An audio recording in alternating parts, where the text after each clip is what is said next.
আমরা সন্তানদের শিক্ষা দান করি যাতে তারা শুভ সংস্কার অর্জন করতে পারে। শুভ সংস্কার বলতে সকলেই মনে করেন তারা যেন জীবিকা, আবাস, বিকাশ সম্বন্ধিত সমস্যাগুলির নিবারণ করে নেয়। ঈশ্বরের দিকে কারো মনই নেই। কিছু ব্যক্তি এত প্রাচুর্যের মধ্যে থাকেন প্রভুকে ডাকার কোনো প্রয়োজনই বোধ করেন না, কিন্তু এ সমস্তই পার্থিব বস্তু। না চাইলেও এই সব বৈভব এখানেই ত্যাগ করে যেতে হবে। এইরূপ স্থিতিতে ঈশ্বরের পরিচয়ই একমাত্র সম্বল, যা প্রদান করেছে যথার্থ গীতার এই দিব্য সংবাদ।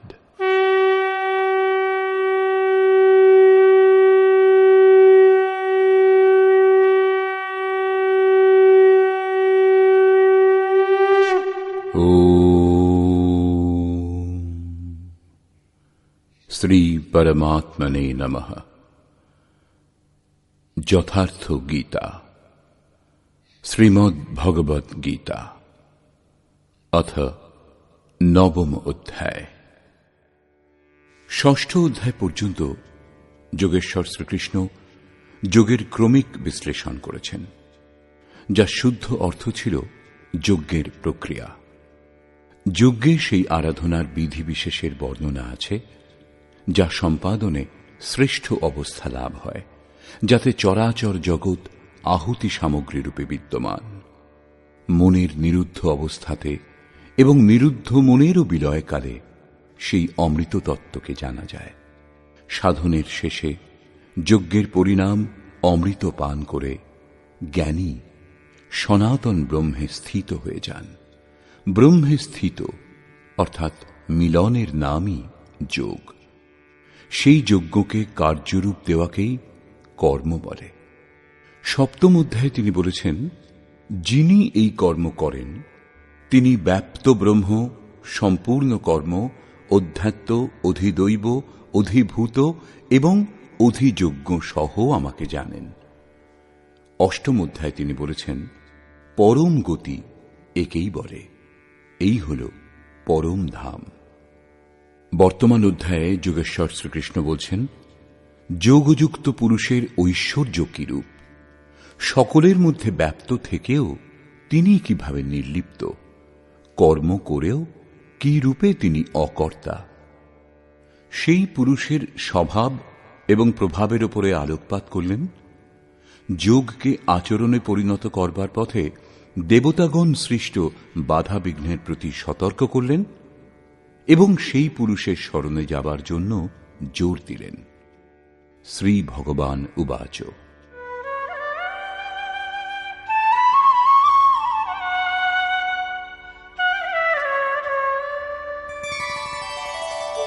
ইদন্তু তে গুহ্যতমম প্রবক্ষ্যাম্যনসূয়বে জ্ঞানম বিজ্ঞানসহিতম যজ্ঞাত্বা মোক্ষ্যসে শুভাৎ।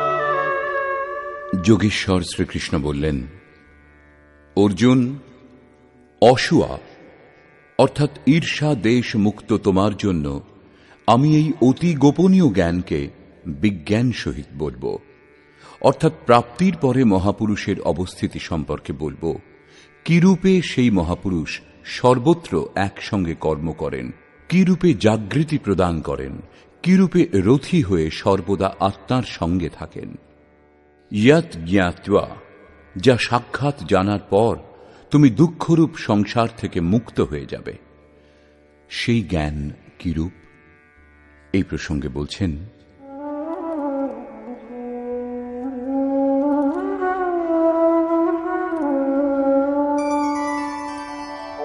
রাজবিদ্যা রাজগুহ্যম পবিত্রমিদমুত্তমম প্রত্যক্ষাবগমম ধর্ম্যম সুসুখম কর্তুমব্যয়ম।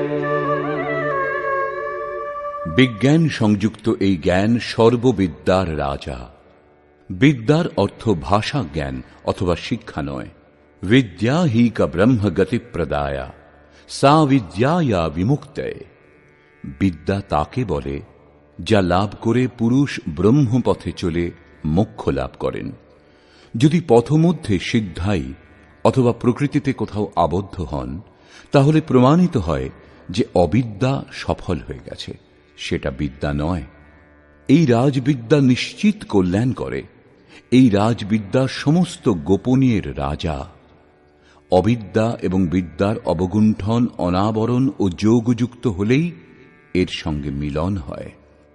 এই বিদ্যা অতি পবিত্র, উত্তম এবং প্রত্যক্ষ ফলযুক্ত। এদিকে করলেই ওদিকে ফল লাভ হয়, এইরূপ প্রত্যক্ষ ফলযুক্ত। এটা অন্ধবিশ্বাস নয় যে এই জন্মের সাধনার ফল অন্য জন্মে লাভ হবে। এটা পরম ধর্ম, পরমাত্মার সঙ্গে সংযুক্ত। বিজ্ঞানসম্মত এই জ্ঞান লাভ করা সরল এবং অবিনাশী। দ্বিতীয় অধ্যায়ে যোগেশ্বর শ্রীকৃষ্ণ বলেছিলেন, অর্জুন, এই যোগপথে বীজের নাশ হয় না। এর অল্প সাধনও জন্মমৃত্যুর মহাভয় থেকে উদ্ধার করে। ষষ্ঠ অধ্যায়ে অর্জুন জিজ্ঞাসা করেছিলেন যে, ভগবান, শিথিল প্রযত্নশীল সাধক নষ্টভ্রষ্ট তো হয়ে যান না? শ্রীকৃষ্ণ বললেন, অর্জুন, প্রথমে তো কর্ম কি তা বোঝা আবশ্যক, এবং বোঝবার পরে সামান্য সাধন করে থাকলেও তা কোনো জন্মে কখনো বিনাশ হয় না। পরন্তু ওই সামান্য অভ্যাসের প্রভাবে প্রত্যেক জন্মে তারই আচরণ করেন এবং অনেক জন্মের সাধনার পরিণামস্বরূপ সেখানেই পৌঁছে যান যার নাম পরম গতি, অর্থাৎ পরমাত্মা। যোগেশ্বর শ্রীকৃষ্ণ এই সাধনা সম্বন্ধেই এখানেও বলছেন যে এই সাধন করা খুব সহজ এবং অবিনাশী, পরন্তু এর জন্য শ্রদ্ধা নিতান্ত আবশ্যক। अश्रद्धधानाः पुरुषा धर्मस्यास्य परन्तप अप्राप्य मां निवर्तन्ते मृत्यु संसारवर्त्मनि। পরন্তপ অর্জুন, এই ধর্মে সামান্য সাধন করে থাকলেও তার বিনাশ হয় না। শ্রদ্ধারহিত পুরুষ এক ইষ্টে মনকে কেন্দ্রীভূত করেন না যিনি, তিনি আমাকে লাভ না করে সংসারেই বিচরণ করেন। অতএব শ্রদ্ধা অনিবার্য। আপনি কি সংসার থেকে আলাদা? এই প্রসঙ্গে বলছেন,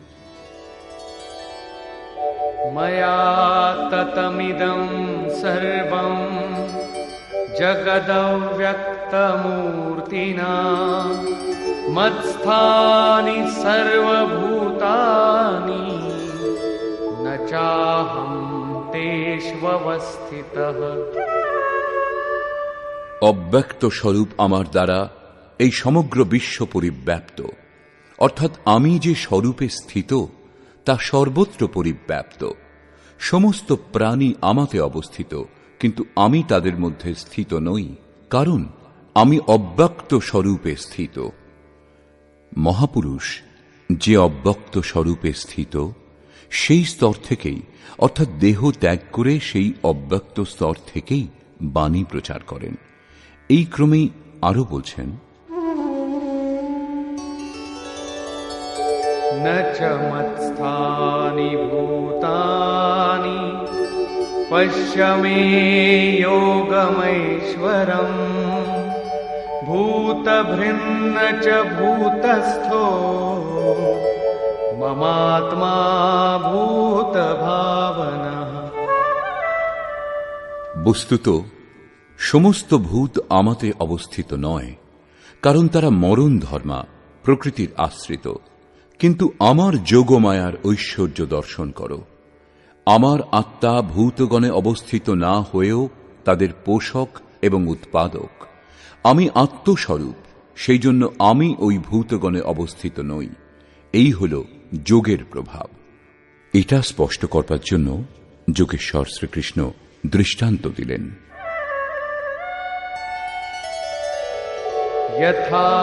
यथाकाशस्थितो नित्यं वायुः सर्वत्र गोमहान् तथा सर्वाणि भूतानि मत्स्थानीत्युपधारय। আকাশে উৎপন্ন মহাবায়ু যেরূপ আকাশে সদৈব অবস্থান করেও আকাশকে মলিন করতে পারে না, সেইরূপ ভূত সকল আমাতে স্থিত, এইরূপ জানবে। আমি আকাশবৎ নির্লিপ্ত, তারা আমাকে মলিন করতে পারে না। প্রশ্নটি সম্পূর্ণ হল। এইরূপ হয় যোগের প্রভাব।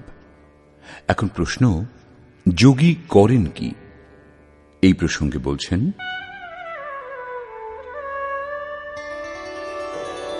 सर्वभूतानि कौन्तेय प्रकृतिं यान्ति मामिकाम् कल्पक्षये पुनस्तानि कल्पादौ विसृजाम्यहम्।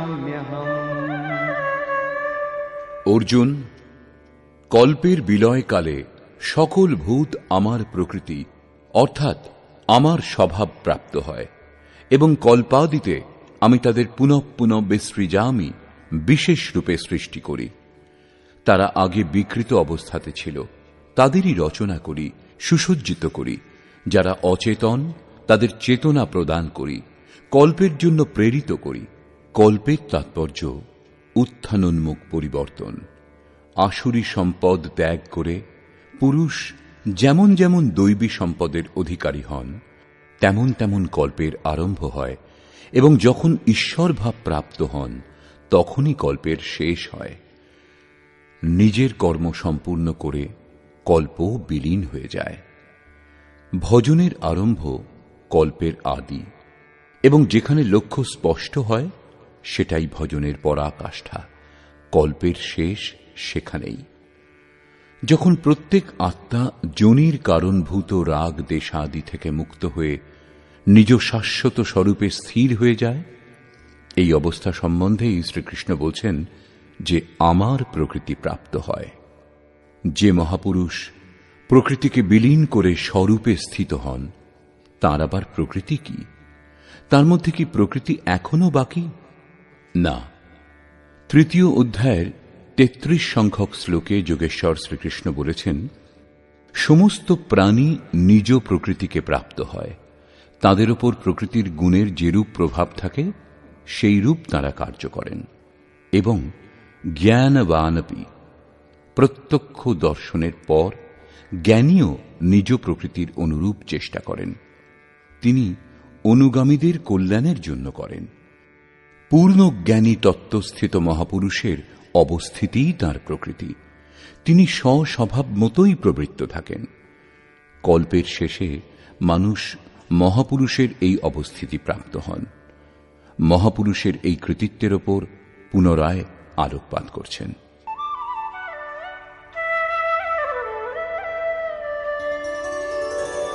प्रकृतिं स्वामवष्टभ्य विसृजामि पुनः पुनः भूतग्राममिमं कृत्स्नम् अवशं प्रकृतेर्वशात्। স্বীয় প্রকৃতি অর্থাৎ মহাপুরুষের অবস্থিতি স্বীকার করে প্রকৃতের বশাৎ নিজ নিজ স্বভাবে স্থিত প্রকৃতির গুণগুলির বশীভূত এই সমস্ত ভূত সমুদায়কে আমি পুনঃ পুনঃ বিসৃজামি বিশেষ রূপে সৃষ্টি করি, সুসজ্জিত করি। স্বীয় স্বরূপের দিকে এগিয়ে যাবার জন্য তাদের প্রেরণা প্রদান করি। তাহলে তো আপনি এই কর্ম দ্বারা আবদ্ধ। न च मां तानि कर्माणि निबध्नन्ति धनञ्जय उदासीनवदासीनम् असक्तं तेषु कर्मसु। চতুর্থ অধ্যায়ের ৯ম শ্লোকে যোগেশ্বর শ্রীকৃষ্ণ বলেছিলেন, মহাপুরুষের কার্যপ্রণালী অলৌকিক হয়। ৯ম অধ্যায়ের ৪র্থ শ্লোকে বলেছেন, আমি অব্যক্ত রূপে কর্ম করি। এখানেও বলছেন, ধনঞ্জয়, আমি যে সমস্ত কর্ম অব্যক্ত রূপে করি সেগুলিতে আমার আসক্তি নেই। উদাসীন পুরুষের ন্যায় অবস্থিত বলে পরমাত্মস্বরূপ আমাকে সেই সকল কর্ম আবদ্ধ করতে পারে না। কারণ কর্মের পরিণামে যে লক্ষ্য প্রাপ্ত হয় তাতে আমি অবস্থিত, সেই জন্য সেই সমস্ত কর্ম করার জন্য আমি বাধ্য নই। প্রশ্ন ছিল স্বভাবের সঙ্গে যুক্ত প্রকৃতির কার্যগুলির। মহাপুরুষের অবস্থিতি ছিল, তার রচনা ছিল। এখন আমার অধ্যক্ষতায় মায়া যা সৃষ্টি করে তা কি? তাও একটা কল্প। ময়াধ্যক্ষেণ প্রকৃতিঃ सूयते सचराचरम् हेतुनानेन कौन्तेय जगत् विपरिवर्तते। অর্জুন, আমার অধ্যক্ষতা দ্বারা অর্থাৎ আমার উপস্থিতিতে সর্বত্র ব্যাপ্ত আমার অধ্যক্ষতা দ্বারা এই মায়া অর্থাৎ ত্রিগুণময়ী প্রকৃতি, অষ্টধামূল প্রকৃতি এবং চেতন উভয়ই চরাচর বিশ্ব সৃষ্টি করে, যা ক্ষুদ্র কল্প, এবং এই কারণেই এই সংসার গমনাগমন চক্রে বিবর্তিত হয়। প্রকৃতির এই ক্ষুদ্র কল্প, যার মধ্যে কালের পরিবর্তন হতে থাকে, আমার অধ্যক্ষতায় প্রকৃতিই করে, আমি করি না। কিন্তু সপ্তম শ্লোকের কল্প আরাধনার সঞ্চার এবং সাধনা সম্পূর্ণ হওয়া পর্যন্ত মার্গদর্শনযুক্ত কল্প মহাপুরুষ স্বয়ং করে থাকেন। এক স্থানে তিনি স্বয়ং কর্তা, যেখানে বিশেষ রূপে সৃজন করেন। এখানে কর্তৃ প্রকৃতি, যে কেবল আমার আভাস পেয়েই এই ক্ষণিক পরিবর্তন করে, যার মধ্যে দেহ, কাল, যুগের পরিবর্তন ইত্যাদিগুলি আসছে। এইরূপ ব্যাপ্ত প্রভাব হওয়া সত্ত্বেও মূঢ় ব্যক্তিগণ আমাকে জানতে পারে না। যেমন অবজানন্তি মাম মূঢ়া মানুষীম তনুমাশ্রিতম পরম ভাবমজানন্তো মম ভূতমহেশ্বরম। সমস্ত ভূতের মহান ঈশ্বররূপ আমার পরম ভাব সম্বন্ধে যারা জানে না, সেই মূঢ় ব্যক্তিগণ আমাকে মনুষ্য দেহধারী এবং তুচ্ছ বলে অবজ্ঞা করে। সমস্ত প্রাণীগণের ঈশ্বরেরও যিনি মহান ঈশ্বর, সেই পরম ভাবে আমি অবস্থিত, কিন্তু মনুষ্য দেহ আশ্রয় করে ব্যবহার করি বলে মূঢ় ব্যক্তিগণ জানে না। তারা আমাকে মানুষ বলে সম্বোধন করে। তাদেরই বা কি দোষ? দৃষ্টিপাত করে যখন, তখন মহাপুরুষের দেহটাই তো দেখতে পায়। আপনি মহান, ঈশ্বর ভাবে স্থিত, কিরূপে তারা বুঝবে? কেন তারা দর্শনে অসমর্থ হয়? এই প্রসঙ্গে বলছেন,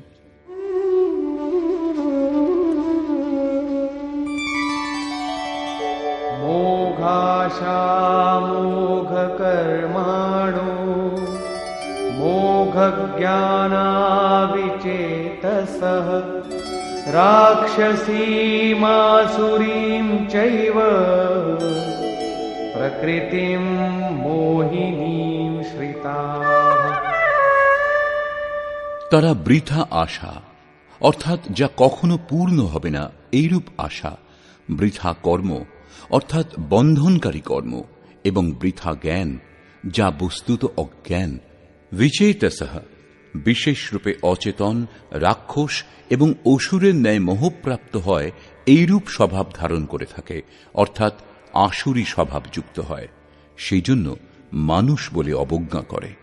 অসুর এবং রাক্ষস ভাব মনেরই স্বভাব, জাতি প্রসূত বা যোনি প্রসূত নয়। যাদের আসুরী স্বভাব তারা আমাকে জানতে পারে না, কিন্তু মহাত্মাগণ আমাকে জানেন এবং ভজনা করেন। মহাত্মানস্তু মাম পার্থ দৈবীম প্রকৃতিমাশ্রিতাঃ ভজন্ত্যনন্যমনসো জ্ঞাত্বা ভূতাদিমব্যয়ম।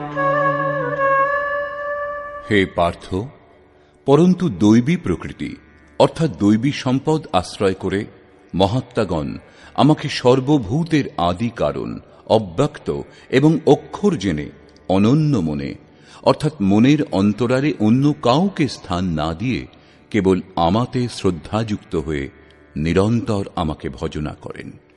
কিরূপে ভজনা করেন এই প্রসঙ্গে বলছেন, সততং কীর্তয়ন্তো মাং যতন্তশ্চ দৃঢ়ব্রতাঃ নমস্যন্তশ্চ মাং ভক্ত্যা নিত্যযুক্তা উপাসতে। তারা নিরন্তর চিন্তনের ব্রতে দৃঢ় থেকে আমার গুণের স্মরণ করেন, প্রাপ্তির জন্য যত্নশীল হন এবং পুনঃ পুনঃ আমাকে নমস্কার করে সদা সমাহিত হয়ে অনন্য ভক্তি দ্বারা আমার উপাসনা করেন, অবিরল নিযুক্ত থাকেন। কি উপাসনা করেন?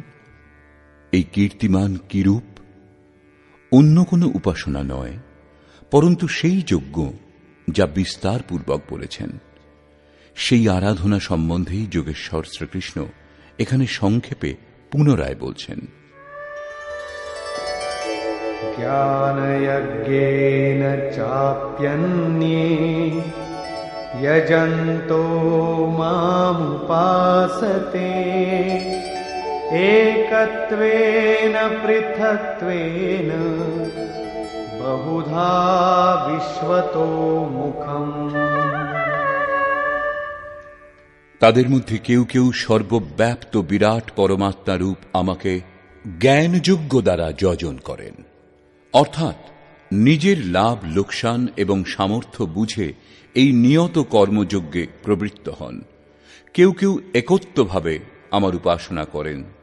তাকে সেই পরমাত্ম তত্ত্বে একীভূত হতে হবে, এবং কেউ সমস্ত কিছু আমাকে পৃথক রেখে আমাকে সমর্পণ করে নিষ্কাম সেবাভাব দ্বারা আমার উপাসনা করেন এবং নানাভাবে উপাসনা করেন। কারণ এই সকলই একটা যজ্ঞেরই উঁচু নিচু স্তর মাত্র। সেবা থেকেই যজ্ঞ আরম্ভ হয়। কিন্তু এই যজ্ঞের অনুষ্ঠান হয় কিরূপে? যোগেশ্বর শ্রীকৃষ্ণ বলছেন, যজ্ঞ আমি করি। যদি মহাপুরুষ রথী না হন তাহলে যজ্ঞ সম্পূর্ণ হবে না। তাঁর নির্দেশ পেয়েই সাধক বুঝতে সক্ষম হন যে কোন স্তরে তিনি এখন কত দূর এগিয়েছেন। বস্তুত যজ্ঞকর্তা কে? এই প্রসঙ্গে যোগেশ্বর শ্রীকৃষ্ণ বলছেন,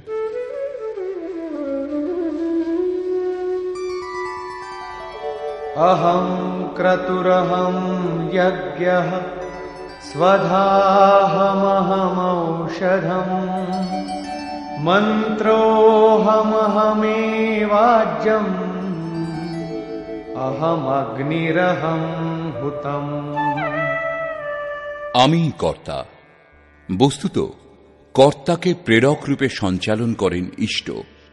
কর্তার দ্বারা যেটুকু সম্ভব হয় তা আমার কৃপা। আমি যজ্ঞ, যজ্ঞ আরাধনার বিধি বিশেষ মাত্র। যজ্ঞ সম্পূর্ণ হবার পর পরিণাম স্বরূপ যে অমৃত প্রাপ্ত হয় তা পান করে পুরুষ সনাতন ব্রহ্মকে জানতে পারেন। আমি স্বধা, অর্থাৎ অতীতের অনন্ত সংস্কার বিলীন করা, তাদের তৃপ্ত করতে সক্ষম হওয়া, সেটা আমারই কৃপা। আমি ভবরোগ দূর করবার ঔষধি। আমাকে লাভ করার পর মনুষ্যগণ এই রোগ থেকে মুক্ত হয়ে যায়। আমি মন্ত্র। সাধক আমারই কৃপাতে মনকে শ্বাসের অন্তরালে নিরুদ্ধ করতে সমর্থ হয়। এই নিরোধ ক্রিয়াতে যে আজ্য অর্থাৎ হবি বস্তু তীব্রতা আনে তা আমি। আমারই প্রকাশে মনের সমস্ত প্রবৃত্তি বিলীন হয় এবং আহুতি অর্থাৎ সমর্পণও আমি। এখানে যোগেশ্বর শ্রীকৃষ্ণ বারবার আমি এই কথা বলছেন।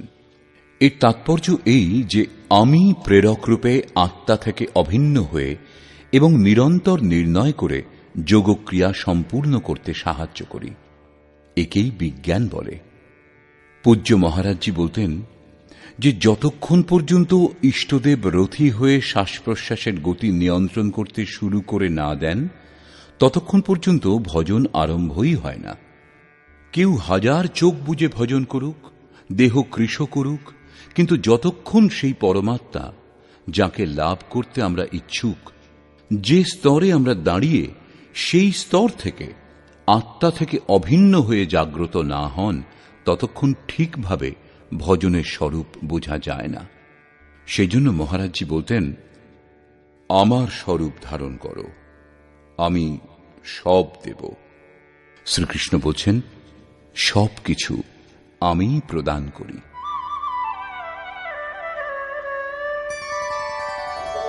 পিতাহমস্য জগতো মাতা ধাতা পিতামহঃ বেদ্যং পবিত্রমোঙ্কার ঋক্সাময়জুরেব চ।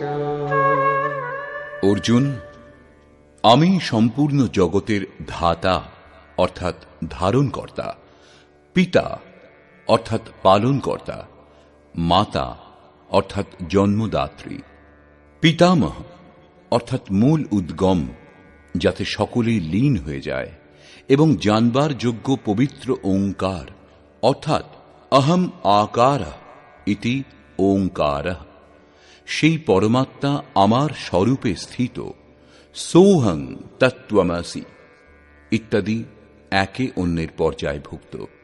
এইরূপ জানবার যোগ্য স্বরূপ আমি। ঋক অর্থাৎ সম্পূর্ণ প্রার্থনা, সাম অর্থাৎ সমত্ব প্রদানকারী প্রক্রিয়া, যজুঃ অর্থাৎ আরাধনার বিধিবিশেষও আমি। যোগ অনুষ্ঠানের এই তিনটি আবশ্যক অঙ্গ আমার দ্বারা সম্পাদিত হয়। গতির্ভর্তা প্রভু সাক্ষী নিবাস শরণম সুহৃৎ প্রভব প্রলয় স্থানম নিধানম বীজমব্যয়ম। হে অর্জুন, গতি অর্থাৎ লাভের যোগ্য, পরম গতি, ভর্তা ভরণ পোষণকারী, সকলের স্বামী, সাক্ষী অর্থাৎ দ্রষ্টারূপে স্থিত সকলের জ্ঞাতা, সকলের বাসস্থান স্মরণ গ্রহণের যোগ্য, অকারণ সুহৃদ, উৎপত্তি এবং প্রলয় অর্থাৎ শুভ অশুভ সংস্কার সমূহের বিলয় এবং অবিনাশী কারণ আমি, অর্থাৎ শেষে যার মধ্যে বিলীন হয় সেই সমস্ত বিভূতি আমি। तपाम्यहमहं वर्षं निगृह्णाम्युत्सृजामि च अमृतं चैव मृत्युश्च सदसच्चाहमर्जुन। সূর্যরূপে আমি উত্তাপ বিকিরণ করি, বর্ষা আকর্ষণ করি। মৃত্যুর অতীত যে অমৃত তত্ত্ব এবং মৃত্যু, সৎ ও অসৎ সব আমি, অর্থাৎ যে পরম প্রকাশ প্রদান করে সেই সূর্যও আমি। যারা ভজনা করেন, কখনো কখনো তারা আমাকে অসৎ বলে মনে করেন, তাদের মৃত্যু হয়। এইরূপ বলছেন। त्रैविद्या मां सोमपाः पूतपापाः यज्ञैरिष्ट्वा स्वर्गतिं प्रार्थयन्ते ते पुण्यमासाद्य सुरेन्द्रलोकम् अश्नन्ति दिव्यान् दिवि देवभोगान्।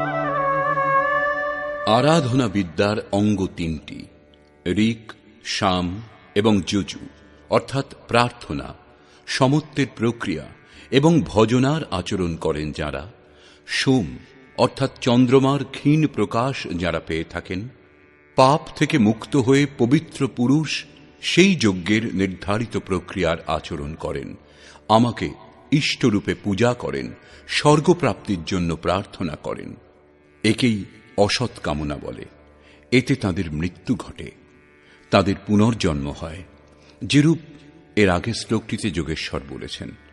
তারা আমারই পূজা করেন, সেই নির্ধারিত বিধি দ্বারাই করেন, কিন্তু পরিবর্তে স্বর্গ কামনা করেন, সেই পুরুষগণ পুণ্যকর্মের ফলস্বরূপ ইন্দ্রলোক লাভ করেন, স্বর্গে অপ্রাকৃত দেবভোগ উপভোগ করেন, অর্থাৎ আমি সেই ভোগ প্রদান করি।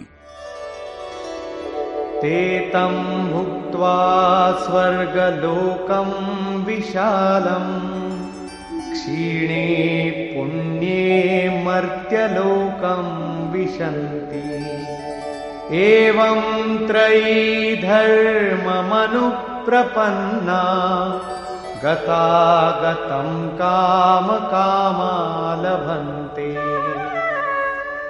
তারা সেই বিপুল স্বর্গলোক উপভোগ করে পুণ্য ক্ষয় হলে মৃত্যুলোক অর্থাৎ জন্মমৃত্যুর চক্রে বিবর্তিত হন।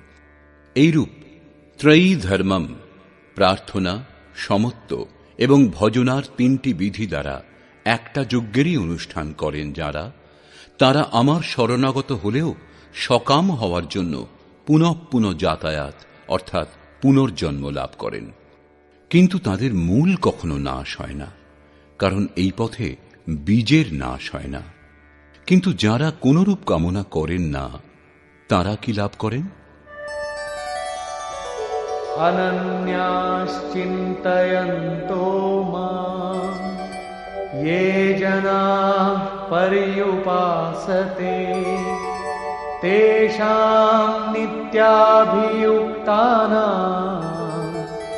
योगक्षेमं वहाम्यहम्। অনন্যভাবে আমাতে স্থিত ভক্তগণ পরমাত্মস্বরূপ আমারই নিরন্তর চিন্তন করেন। পর্যুপাসতে, লেশ মাত্র ত্রুটি না রেখে আমার উপাসনা করেন।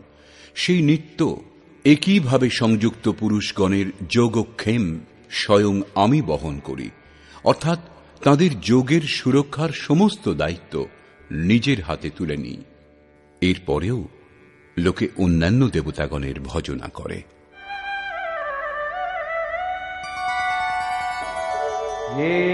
येऽप्यन्यदेवता भक्ता यजन्ते श्रद्धयान्विताः तेऽपि मामेव कौन्तेय यजन्त्यविधिपूर्वकम्। কৌন্তেয়, শ্রদ্ধাযুক্ত হয়ে যে ভক্তগণ অন্যান্য দেবতার পূজা করেন, তারা আমারই পূজা করেন, কারণ সে স্থানে কোনো দেবতার অস্তিত্ব নেই। কিন্তু তাদের এই পূজা বিধিসম্মত নয়। আমাকে লাভ করার বিধি থেকে এটা পৃথক। এখানে যোগেশ্বর শ্রীকৃষ্ণ দ্বিতীয়বার দেবতাগণের প্রকরণ তুলেছেন। সর্বপ্রথম সপ্তম অধ্যায়ের 20 থেকে 23 সংখ্যক শ্লোক পর্যন্ত তিনি বলেছেন, অর্জুন, কামনা দ্বারা যাদের জ্ঞান অভিভূত হয়েছে, এইরূপ মূঢ় ব্যক্তি অন্যান্য দেবতার পূজা করেন, এবং যে দেবতাকে পূজা করেন সেখানে দেবতা বলে কোনো সক্ষম সত্তার অস্তিত্বই তো নেই। পরন্তু অশ্বত্থ, প্রস্তর, ভূত, ভবানী অথবা অন্যত্র যে দেবতার প্রতি শ্রদ্ধা নিবেদন করা হয়, সেখানে কোনো দেবতার অস্তিত্ব নেই। সর্বত্র আমি, সেই স্থানেও আমিই দাঁড়িয়ে তাদের দেবশ্রদ্ধা সেই দেবতাতে স্থির করি। ফলেরও বিধান আমিই করি, ফল প্রদান করি, ফললাভও হয়, কিন্তু সেই ফল নষ্ট হয়ে যায়। আজ যা আছে তা কাল ভোগ করে নষ্ট হয়ে যাবে, পরন্তু আমার ভক্তের বিনাশ হয় না। অতএব সেই মূঢ়গণ যাদের জ্ঞান অভিভূত হয়েছে, তারা অন্যান্য দেবতার ভজনা করে। প্রস্তুত অধ্যায়ের 23 থেকে 25 সংখ্যক শ্লোক পর্যন্ত যোগেশ্বর শ্রীকৃষ্ণ পুনরায় বলছেন, অর্জুন, যারা শ্রদ্ধাপূর্বক অন্যান্য দেবতার পুজো করেন, তারা আমারই পুজো করেন, কিন্তু তা বিধিসম্মত নয়। সেখানে দেবতার সক্ষম সত্তা নেই, তাদের প্রাপ্তির বিধি দোষপূর্ণ। এখন প্রশ্ন উঠছে যে যখন তাঁরাও প্রকারান্তরে আপনারই পূজা করেন এবং ফললাভও করেন, তখন তাতে ক্ষতি কি? अहं हि सर्वयज्ञानां भोक्ता च प्रभुरेव च न तु मामभिजानन्ति तत्त्वेनातश्च्यवन्ति ते। সকল যজ্ঞের ভোক্তা অর্থাৎ যজ্ঞ যার মধ্যে বিলীন হয়, যজ্ঞের পরিণামে যা লাভ হয় তা আমি, এবং আমি প্রভু, পরন্তু তারা আমাকে তত্ত্বত উত্তম রূপে জানে না। সেই জন্য চ্যবন্তি স্খলিত হন, অর্থাৎ তারা কখনো অন্যান্য দেবতাতে পতিত হন এবং তত্ত্বত যতক্ষণ না জানেন ততক্ষণ কামনা দ্বারাও পতিত হন। তাঁদের গতি কি? यान्ति देवव्रता देवान् पितॄन्यान्ति पितृव्रताः भूतानि यान्ति भूतेजा यान्ति मद्याजिनोऽपि माम्। অর্জুন, দেবোপাসকগণ দেবগণকে প্রাপ্ত হন। দেবগণ পরিবর্তিত সত্তা, তারা নিজের সৎকর্মানুসারে জীবন অতিবাহিত করেন। পিতৃগণের পূজকগণ পিতৃগণকে প্রাপ্ত হন, অর্থাৎ অতীতের মধ্যে সীমাবদ্ধ থাকেন। ভূতোপাসকগণ ভূত হন, অর্থাৎ দেহ ধারণ করেন, এবং আমার ভক্ত আমাকেই লাভ করেন। তারা সাক্ষাৎ আমার স্বরূপ হন, তাদের পতন হয় না। এটুকুই নয়, আমার পূজার বিধিও সরল। পত্রং পুষ্পং ফলং তোয়ং यो मे भक्त्या प्रयच्छति तदहं भक्त्युपहृतम् अश्नामि प्रयतात्मनः। এখান থেকেই ভক্তি আরম্ভ হয়। যিনি আমাকে ভক্তিপূর্বক পত্র, পুষ্প, ফল, জল অর্পণ করেন, মন থেকে প্রযত্নশীল সেই ভক্তের ওই সব সামগ্রী আমি গ্রহণ করি। সেই জন্য यत्करोषि यदश्नासि यज्जुहोषि ददासि यत्तपस्यसि कौन्तेय तत्कुरुष्व मदर्पणम्। অর্জুন, তুমি যে কর্মের অর্থাৎ যথার্থ কর্মের আচরণ করো, যা আহার করো, যা হোম করো, দান করো, এবং মন সহিত ইন্দ্রিয় সমূহকে আমার অনুরূপ প্রস্তুত করো, সেই সমস্ত আমাকে সমর্পণ করবে, অর্থাৎ আমার প্রতি সমর্পিত হয়ে এই সমস্ত করো। সমর্পণ করলে আমি যোগ ক্ষেত্রের দায়িত্ব বহন করব।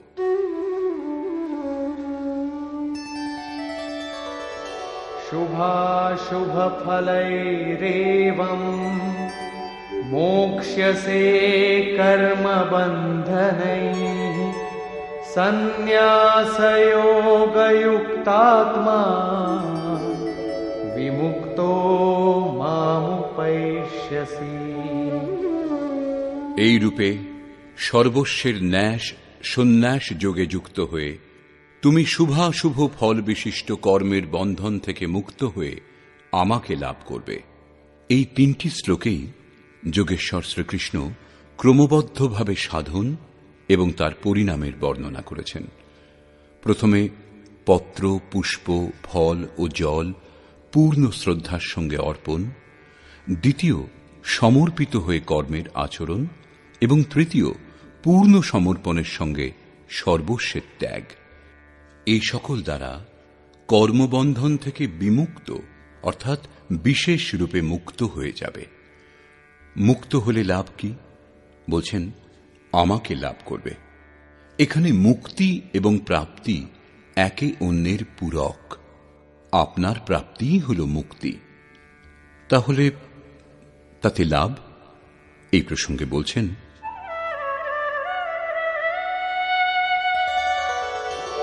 समोऽहं सर्वभूतेषु न मे द्वेषोऽस्ति न प्रियः ये भजन्ति तु मां भक्त्या मयि ते तेषु चाप्यहम्।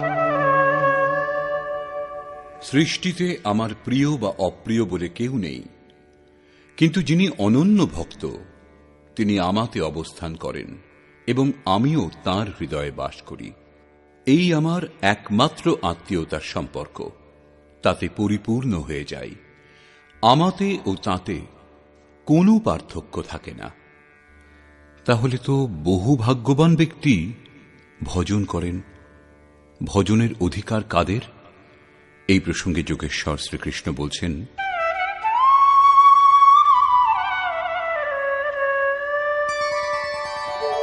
अपि चेत् सुदुराचारो भजते मामनन्यभाक्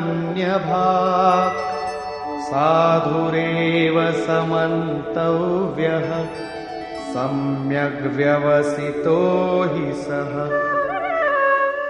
অতি দুরাচারীও যদি অনন্যভাবে অর্থাৎ অন্য ন আমাকে ছাড়া কোনো অন্য বস্তু অথবা দেবতাকে ভজনা না করে কেবল আমারই নিরন্তর ভজনা করে, তাহলে তাকে সাধু বলে মনে করবে। যদিও এখন সে সাধু নয়, কিন্তু তার সাধু হওয়াতে কোনো সন্দেহও নেই, কারণ সে যথার্থ নিশ্চয়াত্মক হয়েছে। অতএব ভজন আপনিও করতে পারেন, শর্ত কেবল এই যে আপনি মানুষ হবেন, কারণ মানুষই যথার্থ নিশ্চয়াত্মক হয়। গীতা শাস্ত্র পাপীদের উদ্ধার করে এবং সেই পথিক क्षिप्रं भवति धर्मात्मा शश्वच्छान्तिं निगच्छति कौन्तेय प्रतिजानीहि न मे भक्तः प्रणश्यति। ভজনের প্রভাবে সেই দুরাচারীও শীঘ্রই ধর্মাত্মা হন, পরম ধর্ম পরমাত্মার সঙ্গে সংযুক্ত হন এবং সদা শাশ্বত পরম শান্তি লাভ করেন। কৌন্তেয়, আমার ভক্ত কখনো নষ্ট হয় না, তুমি নিশ্চিত জানবে। একটা জন্মে মুক্তি লাভ না হলে পরের জন্মগুলিতে সেই সাধন সম্পূর্ণ করে শীঘ্রই পরম শান্তি লাভ করেন। অতএব সদাচারী দুরাচারী ভজনের অধিকার সকলেরই। শুধু তাই নয়, मां हि पार्थ व्यपाश्रित्य येऽपि स्युः पापयोनयः स्त्रियो वैश्यास्तथा शूद्राः तेऽपि यान्ति परां गतिम्। পার্থ, স্ত্রী, বৈশ্য, শূদ্র বা পাপজনী যে কেউ হোক না কেন, তারা সকলেই আমাকে আশ্রয় করে পরম গতি লাভ করে। অতএব গীতা শাস্ত্র মানুষ মাত্রের জন্যে, তা সে যে কোনো কর্মেই প্রবৃত্ত হোক না কেন, বিশ্বের যে কোনো স্থানে তার জন্ম হয়ে থাকুক না কেন, গীতা সকলের জন্য এক সমান কল্যাণের উপদেশ দেয়। গীতা শাস্ত্র সার্বভৌম। পাপজনী ষষ্ঠদশ অধ্যায়ের 7 থেকে 21 সংখ্যক শ্লোকে আসুরী বৃত্তির লক্ষণগুলির অন্তর্গত ভগবান বলেছেন, যারা শাস্ত্রবিধি ত্যাগ করে নামমাত্র যজ্ঞের দ্বারা সদম্ভে ভজনা করে তারা নরগণের মধ্যে অধম। তারা পরমাত্মারূপ আমাকে দ্বেষ করে, সেই জন্য পাপী। যজ্ঞের অনুষ্ঠান না করেও যজ্ঞের নাম দিয়ে সদম্ভে ভজনা করে যারা, তারা ক্রূর কর্মা এবং পাপাচারী অর্থাৎ পাপজনী। বৈশ্য শূদ্র ভগবৎ পথের স্তর বিশেষ। স্ত্রী জাতির প্রতি কখনো সম্মান, কখনো হেয় দৃষ্টিতে দেখার মনোভাব সমাজে সদাই ছিল, কিন্তু যোগক্রিয়াতে স্ত্রী এবং পুরুষ উভয়েরই সমান প্রবেশাধিকার।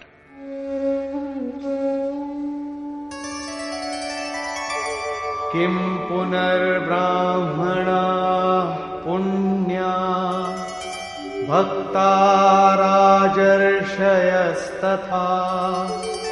अनित्यमसुखं लोकम् इमं प्राप्य भजस्व माम्।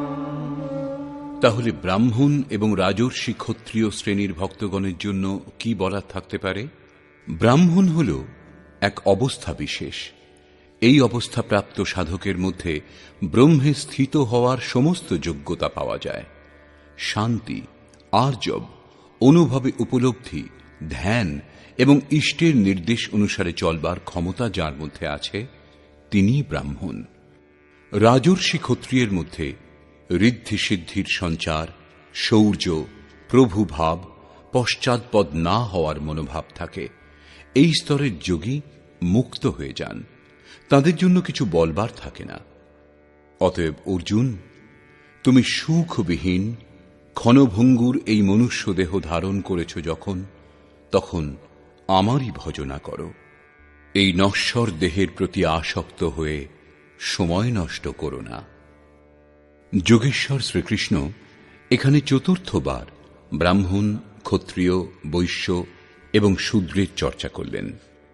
দ্বিতীয় অধ্যায়ে তিনি বলেছিলেন, ক্ষত্রিয়ের জন্য যুদ্ধ অপেক্ষা শ্রেষ্ঠ কল্যাণের আর কোনো পথ নেই। তৃতীয় অধ্যায়ে তিনি বলেছিলেন, স্বধর্মে নিধন ও শ্রেয়স্কর। সংক্ষেপে চতুর্থ অধ্যায়ে তিনি বলেছিলেন, 4 বর্ণের সৃষ্টি করেছি আমি। তাহলে কি মানুষের বিভাগ 4 জাতিতে করেছেন? বললেন, না। গুণ কর্ম বিভাগশঃ, গুণের পরিমাপে কর্মকে 4 শ্রেণীতে ভাগ করা হয়েছে। শ্রীকৃষ্ণের অনুসারে কর্ম হল একমাত্র যজ্ঞের প্রক্রিয়া। অতএব এই যজ্ঞের অনুষ্ঠান যারা করেন তারা 4 প্রকারের হন। প্রবেশকালে এই যজ্ঞকর্তা শূদ্র, অল্পজ্ঞ হয়।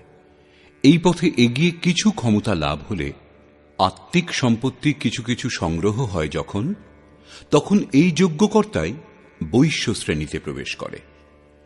এই স্তর থেকে আরও উন্নত হলে, প্রকৃতির 3টি গুণকে সংযত করার ক্ষমতা সম্পন্ন হলে সেই সাধকই ক্ষত্রিয় শ্রেণীতে প্রবেশ করেন। এবং যখন এই সাধকের স্বভাবে ব্রহ্মানুভূতির যোগ্যতা লাভ হয়, তখন সাধক ব্রাহ্মণ হন। শূদ্র ও বৈশ্য শ্রেণীর সাধকের থেকে ক্ষত্রিয় ও ব্রাহ্মণ শ্রেণীর সাধকগণ ঈশ্বর প্রাপ্তির অধিক সমীপে অবস্থান করেন। শূদ্র ও বৈশ্য ব্রহ্মের অন্তর্ভুক্ত হয়ে শান্ত হবে। তাহলে যারা এর চেয়ে উঁচু অবস্থা লাভ করেছেন তাদের জন্য কি বলা বাকি থাকে? তারা তো লাভ করবেনই। গীতা যে সমস্ত উপনিষদের সার সর্বস্ব, সেগুলি ব্রহ্মবিদুষী মহিলাদের কাহিনীতে পরিপূর্ণ। তথাকথিত ধর্মভীরু গোঁড়া ব্যক্তিগণ বেদ অধ্যয়নের অধিকার অনধিকারের ব্যবস্থা নিয়ে অনর্থক মস্তিষ্ক চালনায় ব্যস্ত থাকুক। যোগেশ্বর শ্রীকৃষ্ণের স্পষ্ট বক্তব্য, যজ্ঞার্থ কর্মের নির্ধারিত ক্রিয়া পদ্ধতিতে স্ত্রী পুরুষ সকলেরই সমান অধিকার। সেই কারণে তিনি ভজন করবার জন্য উৎসাহ দিচ্ছেন। মন্মনা ভব মদ্ভক্তো মদ্যাজী মাম নমস্কুরু মামে বৈশ্যসি যুক্তৈবম আত্মানম মৎপরায়ণঃ। অর্জুন, মদ্গত চিত্ত হও। আমার অতিরিক্ত মনে যেন অন্য কোনো ভাবের উদয় না হয়। আমার অনন্য ভক্ত হও। অনবরত চিন্তনে প্রবৃত্ত থাকো। শ্রদ্ধাপূর্বক নিরন্তর আমাকেই পূজা করো এবং আমাকেই নমস্কার করো। এইরূপে আমার শরণাগত হয়ে আত্মা আমাতে একইভাবে স্থিত করলে আমাকেই লাভ করবে, অর্থাৎ আমার সঙ্গে একত্ব বোধ করবে। নিষ্কর্ষ। বর্তমান অধ্যায়ের আরম্ভে শ্রীকৃষ্ণ বলেছিলেন, অর্জুন, তোমার মতো দোষমুক্ত ভক্তের জন্য আমি এই জ্ঞান বিজ্ঞানসম্মতভাবে বলবো, যা জানবার পর কিছু জানা বাকি থাকবে না। এই সম্বন্ধে জেনে তুমি সংসার বন্ধন থেকে মুক্ত হয়ে যাবে। এই জ্ঞান সম্পূর্ণ বিদ্যার রাজা। বিদ্যা তাকেই বলে যা পরব্রহ্মে স্থিতি প্রদান করে। এই জ্ঞান সম্পূর্ণ গোপনীয় বিষয়গুলির রাজা, অর্থাৎ গোপনীয় বিষয়গুলিকে প্রত্যক্ষ করতে সাহায্য করে। এই জ্ঞান প্রত্যক্ষ ফলযুক্ত, সাধন সুগম ও অবিনাশী। আপনি যদি অতি অল্প সাধনও করে থাকেন, তবু তা কোনো কালে নাশ হবে না। পরন্তু এই সাধনের প্রভাবে আপনি পরম শ্রেয় পর্যন্ত পৌঁছে যাবেন, কিন্তু একটা শর্তে: শ্রদ্ধাহীন পুরুষ পরম গতি লাভ না করে এই সংসার চক্রে বিবর্তিত হয়। যোগেশ্বর শ্রীকৃষ্ণ যোগের ঐশ্বর্যের ওপর আলোকপাত করলেন। দুঃখের সংযোগের বিয়োগকেই যোগ বলে, অর্থাৎ সংসারের সংযোগ বিয়োগ থেকে যা সর্বথা মুক্ত, তার নামই যোগ। পরম তত্ত্ব পরমাত্মার মিলনের নাম যোগ। পরমাত্মার প্রাপ্তি যোগের পরাকাষ্ঠা। যিনি এতে স্থিতি লাভ করেছেন, সেই যোগীর প্রভাব লক্ষ্য করো। সম্পূর্ণ ভূতগণের প্রভু এবং জীবধারীগণের পোষক হওয়া সত্ত্বেও আমার আত্মা ওই ভূতগণে স্থিত নয়। আমি আত্মরূপে স্থিত, সেই পরমাত্মা।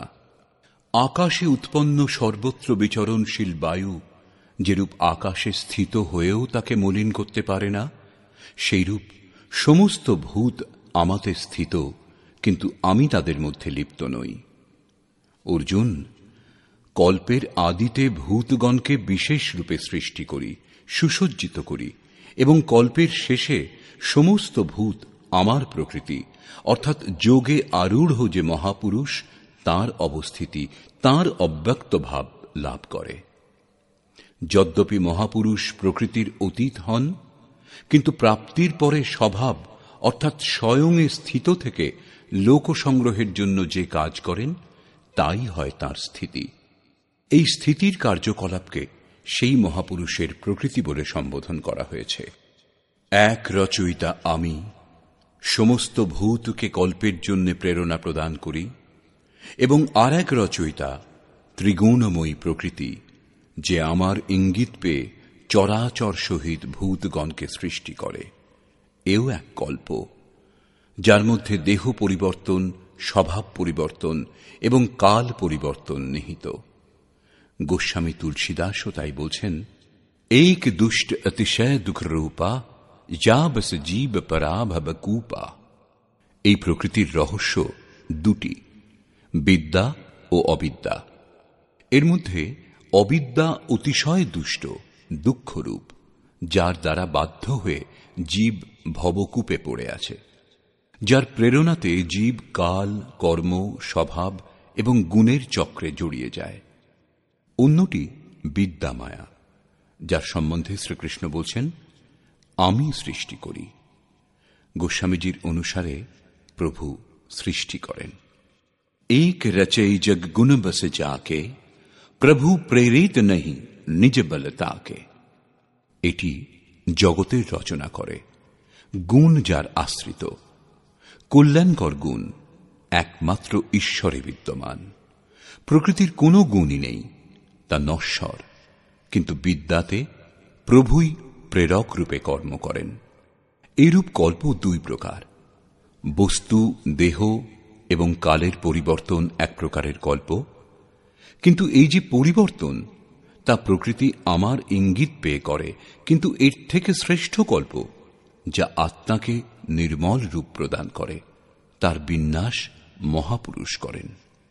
তারা অচেতন ভূতগণকে সচেতন করেন। ভজনের আদি এই কল্পের আরম্ভ, এবং ভজনের পরাকাষ্ঠা হল কল্পের শেষ।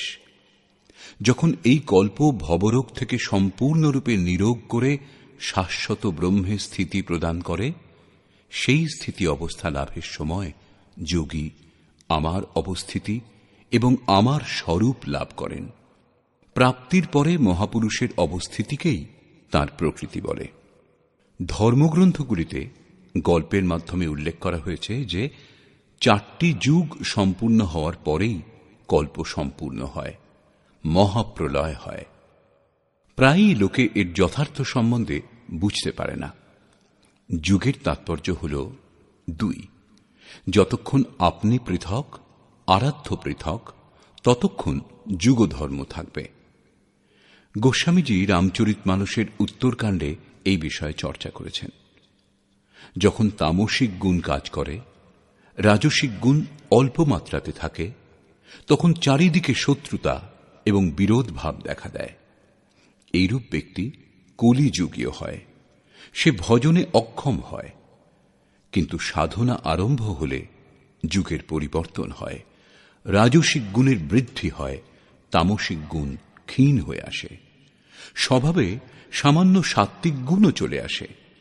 হর্ষ এবং ভয়ের দ্বিধা অন্তর্মনে চলতে থাকে, তখন সেই সাধক দাপর যুগের অবস্থা লাভ করে। ক্রমশ সাত্ত্বিক গুণের বাহুল্য হলে রজোগুণ স্বল্প মাত্রায় থাকে, আরাধনা কর্মে আসক্তি হয়। ত্যাগের ক্ষমতা লাভ করে ত্রেতা যুগে এইরূপ সাধক বহু যজ্ঞ করেন। যজ্ঞানাং জপযজ্ঞোস্মি, যে জপ যজ্ঞের শ্রেণীতে পড়ে সেই জপ, যার ওঠানামা শ্বাস প্রশ্বাসে তার অনুষ্ঠান করবার ক্ষমতা লাভ হয়। যখন শুধু সত্যগুণ বাকি থাকে, বৈষম্যের ভাব বিলুপ্ত হয়, সমতা লাভ হয়। এটাই কৃতযুগ অর্থাৎ কৃতার্থ যুগ অথবা সত্য যুগের প্রভাব। সেই সময় প্রত্যেক যোগী বিজ্ঞানী হন, ঈশ্বরকে সম্যক রূপে জানার যোগ্য হন, স্বাভাবিকভাবে ধ্যানমগ্ন হওয়ার ক্ষমতা তারা লাভ করেন। বিবেকীগণ মনের মধ্যে যে যুগধর্মের উত্থান পতন হয় তা বুঝতে পারেন। মনকে নিরুদ্ধ করবার জন্য অধর্মকে পরিত্যাগ করে ধর্মে প্রবৃত্ত হন। যখন নিরুদ্ধ মনের বিলয় হয়, তখন যুগের সঙ্গে কল্পও শেষ হয়ে যায়। পূর্ণত্বে স্থিতি প্রদান করে কল্পও শান্ত হয়ে যায়। একেই প্রলয় বলে, যখন প্রকৃতি পুরুষে বিলীন হয়। এরপর মহাপুরুষের যা অবস্থিতি, তাই তার প্রকৃতি, তার স্বভাব। যোগেশ্বর শ্রীকৃষ্ণ বলছেন, অর্জুন, মূঢ় ব্যক্তি আমাকে জানে না, ঈশ্বরেরও ঈশ্বর আমাকে তুচ্ছ বলে মনে করে, সাধারণ মানুষ ভাবে। প্রত্যেক মহাপুরুষের সঙ্গে এই বিড়ম্বনা হয়, তৎকালীন সমাজ তাদের উপেক্ষা করে, তীব্রভাবে তাদের বিরোধ করা হয়েছে। শ্রীকৃষ্ণ এর অপবাদ ছিলেন না। তিনি বলছেন যে আমি পরম ভাবে স্থিত, কিন্তু শরীর আমার মানুষেরই। সেই জন্য মূঢ়গণ আমাকে তুচ্ছ বলে, মানুষ বলে সম্বোধন করে। এইরূপ ব্যক্তিগণের আশা, কর্ম, জ্ঞান সব ব্যর্থ। এইরূপ ব্যক্তিগণ যা খুশি তাই বলে, যে কোনো কাজ করে বলে আমরা কামনা করি না। এইরূপ বললেই যেন নিষ্কাম কর্মযোগী হওয়া যায়। সেই আসুরিক স্বভাব ব্যক্তিগণ আমাকে পরখ করতে পারে না, কিন্তু দৈবী সম্পদ যারা লাভ করেছেন তারা অনন্যভাবে আমার ধ্যান করেন, নিরন্তর আমার গুণের চিন্তন করেন। অনন্য উপাসনা অর্থাৎ যজ্ঞার্থ কর্মের মার্গ দুটি। প্রথমটি জ্ঞানযজ্ঞ, অর্থাৎ নিজের ওপর নির্ভর করে নিজের সামর্থ্য বুঝে সেই নিয়ত কর্মে প্রবৃত্ত হওয়া, এবং অন্যটি প্রভু সেবক ভাবের, যার মধ্যে সদ্গুরুর প্রতি সমর্পিত হয়ে সেই কর্মই করা হয়। এই দুটি দৃষ্টিকোণের মাধ্যমে লোকে আমার উপাসনা করে, কিন্তু তাদের দ্বারা যতটুকু কর্ম সম্ভব হয় সেই যজ্ঞ, আহুতি, কর্তা, শ্রদ্ধা এবং ঔষধি, যেগুলির দ্বারা ভবরোগের চিকিৎসা হয়, তা আমি। শেষে যে গতি লাভ হয় সেই গতিও আমি। এই যজ্ঞকেই লোকে ত্রৈবিদ্যা, প্রার্থনা, ভজনা এবং সমত্ব প্রদানকারী বিধিগুলির মাধ্যমে সম্পাদন করেন, কিন্তু পরিবর্তে স্বর্গের কামনা করেন। আমি তা প্রদানও করি। তার প্রভাবে তারা ইন্দ্রপদ প্রাপ্ত হন, দীর্ঘকাল ধরে উপভোগ করেন, কিন্তু পুণ্য ক্ষীণ হলে তাদের পুনর্জন্ম হয়। সঠিক ক্রিয়া হওয়া সত্ত্বেও ভোগ কামনা করার জন্য তাদের পুনর্জন্ম হয়। সেই জন্য ভোগের কামনা করা উচিত নয়। যিনি অনন্যভাবে অর্থাৎ আমি ছাড়া অন্য কেউ নেই, এরূপ ভাব নিয়ে নিরন্তর আমার চিন্তন করেন, লেশ মাত্রও ত্রুটি না রেখে ভজনা করেন, তাঁর যোগের সুরক্ষার দায়িত্ব আমি নিজ হাতে তুলে নিই। এরপরেও কিছু সংখ্যক লোক অন্যান্য দেবতার পূজা করে, তারা আমারই পূজা করে, কিন্তু আমার প্রাপ্তির বিধি তা নয়। সম্পূর্ণ যজ্ঞের ভোক্তা যে আমি, এটা তারা জানে না, অর্থাৎ তারা পূজার পরিণামে আমাকে লাভ করে না, সেই জন্য তাদের পতন হয়। তারা দেবতা, ভূত অথবা পিতৃগণের কল্পিত রূপে নিবাস করে, কিন্তু আমার ভক্ত আমার মধ্যে নিবাস করে, আমার স্বরূপ লাভ করে। যোগেশ্বর শ্রীকৃষ্ণ এই যজ্ঞার্থ কর্মকে অতি সহজ বলছেন। তিনি বলছেন, ফল, ফুল অথবা যা কিছু শ্রদ্ধার সঙ্গে আমাকে অর্পণ করা হয় তা আমি গ্রহণ করি। অতএব অর্জুন, তুমি সমস্ত আরাধনা আমাকে সমর্পণ করো। যখন সর্বস্বের ন্যাস হবে, তখন তুমি যোগযুক্ত হয়ে কর্মের বন্ধন থেকে মুক্ত হয়ে যাবে, এবং সেই মুক্তিও আমার স্বরূপ এক। বিশ্বের সমস্ত প্রাণী আমার, কোন প্রাণীর প্রতি আমার প্রীতি বা দেশ ভাব নেই। আমি তটস্থ থাকি, কিন্তু যিনি আমার অনন্য ভক্ত, আমি তার মধ্যে অবস্থিত এবং তিনি আমার মধ্যে স্থিত। অত্যন্ত দুরাচারী, জঘন্যতম পাপীও যদি অনন্য ভক্তি শ্রদ্ধার সঙ্গে আমাকে ভজনা করে, তাহলে সে সাধু মান্য করার যোগ্য। যদি সে দৃঢ় নিশ্চয় হয়, তাহলে সে শীঘ্রই পরমের সঙ্গে সংযুক্ত হয়ে যায় এবং সদা শাশ্বত পরম শান্তি লাভ করে। এখানে শ্রীকৃষ্ণ স্পষ্ট করলেন, ধার্মিককে, এই সৃষ্টির অন্তর্ভুক্ত যে কোনো প্রাণী যদি অনন্যভাবে এক পরমাত্মার ভজনা করে, তাকে চিন্তন করে, তাহলে সে শীঘ্রই ধার্মিক হয়ে যায়। অতএব সেই ব্যক্তি ধার্মিক যে একমাত্র পরমাত্মার স্মরণ করে। অবশেষে আশ্বাস দিচ্ছেন, অর্জুন, আমার ভক্ত কখনো নষ্ট হয় না। শূদ্র, নীচ, আদিবাসী, অনাদিবাসী, যে কোনো নামধারী, পুরুষ অথবা স্ত্রী, পাপজনী, তির্যকজনী, সকলেই আমার শরণাগত হয়ে পরম শ্রেয় লাভ করে। সেই জন্য অর্জুন, সুখ রহিত, ক্ষণভঙ্গুর কিন্তু দুর্লভ মনুষ্য দেহ ধারণ করেছ যখন, তখন আমার ভজনা করো। তাহলে ব্রহ্মে স্থিতি প্রদানকারী যোগ্যতাগুলির সঙ্গে যিনি যুক্ত, সেই ব্রাহ্মণ, এবং যিনি রাজর্ষিত্বের স্তর থেকে ভজনা করেন, এইরূপ যোগীর জন্য কি বলার থাকতে পারে? তারা তো প্রকৃতি দ্বন্দ্বের অতীত। অতএব অর্জুন, নিরন্তর আমাতেই মনকে যুক্ত করো, নিরন্তর নমস্কার করো।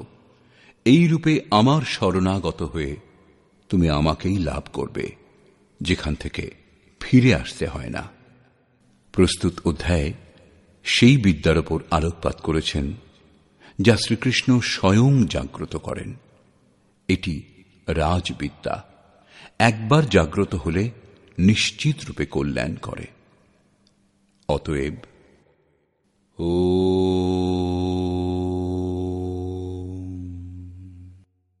এই প্রকার শ্রীমদ্ ভগবদ গীতারূপী উপনিষদ এবং ব্রহ্মবিদ্যা তথ্য যোগে শাস্ত্র বিষয়ক শ্রীকৃষ্ণ এবং অর্জুনের সংবাদে রাজবিদ্যা জাগৃতি নামক নবম অধ্যায় পূর্ণ হল। এই প্রকার শ্রীমৎ পরমহংস পরমানন্দজির শিষ্য স্বামী অর্গড়ানন্দকৃত শ্রীমদ্ ভগবদ গীতার ভাষ্য যথার্থ গীতাতে রাজবিদ্যা জাগৃতি নামক নবম অধ্যায় সমাপ্ত হল। হরি ওম তৎসৎ।